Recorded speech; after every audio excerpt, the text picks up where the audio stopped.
బ్రతికి నన్నాళ్ళు నీ భజన తప్పనుగాని మరణ కాలమునందు మరతునేమో.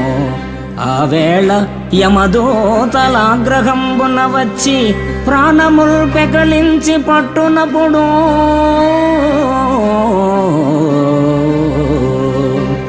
కఫవాత పైత్యముల్ కప్పగా భ్రమచేత కంపముద్భవమంది కష్టపడుచు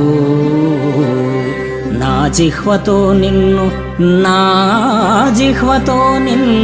నారాయణ నారాయణ నారాయణ ఎనుచు పిలుతునో శ్రమ చేత పిలువలేను, శ్రమ చేత పిలువలేను. నాటికిప్పుడే చేతు నామ భజన తలచెదను చేరి వినవయ్య దయను జూ